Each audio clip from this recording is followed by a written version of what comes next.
Nous lisons dans la Bible, dans le Nouveau Testament, en Corinthiens 11, versets 5, 6. Toute femme, au contraire, qui prie ou qui prophétise, la tête non voilée, déshonore son chef. C'est comme si elle était rasée.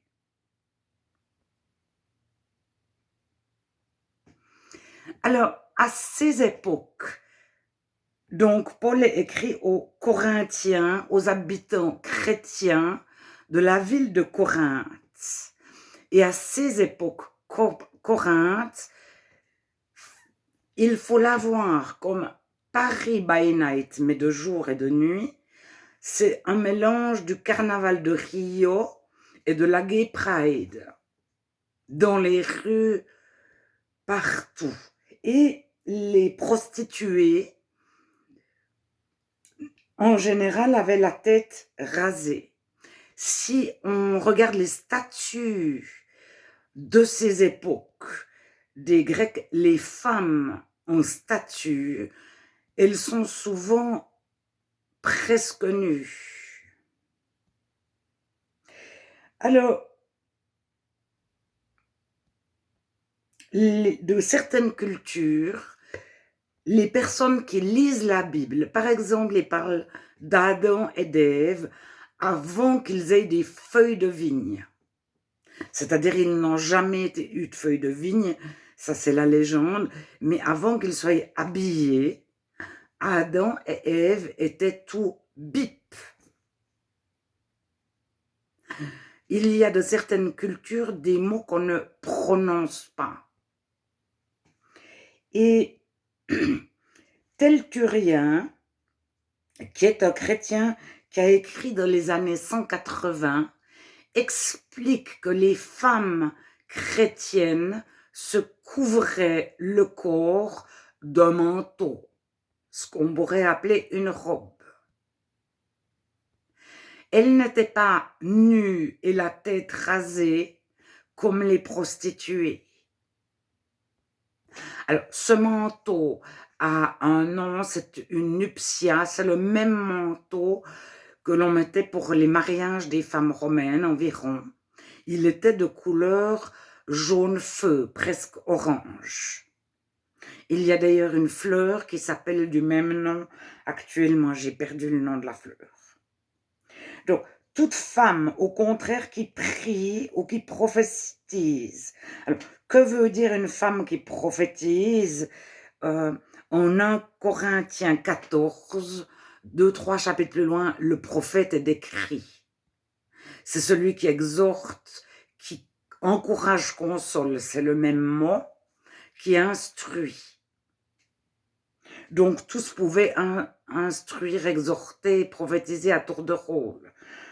Donc, au verset 5, toute femme, au contraire, qui prie ou qui prophétise, donc au chapitre 11, la tête non voilée déshonore son chef. C'est comme si elle était rasée. Alors, j'ai tendance à penser que, parce que derrière voile, il y a deux choses. Et un des deux mots voile, il est plusieurs fois dans le texte, est en grec manteau. Donc, peut-être que les gens lisaient toute femme au contraire qui prie ou qui prophétise, les bips non voilés, c'est-à-dire les saints, déshonore son chef.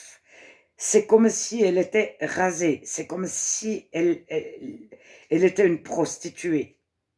Car si une femme n'est pas voilée, donc n'a pas de manteau, qu'elle se coupe aussi les cheveux.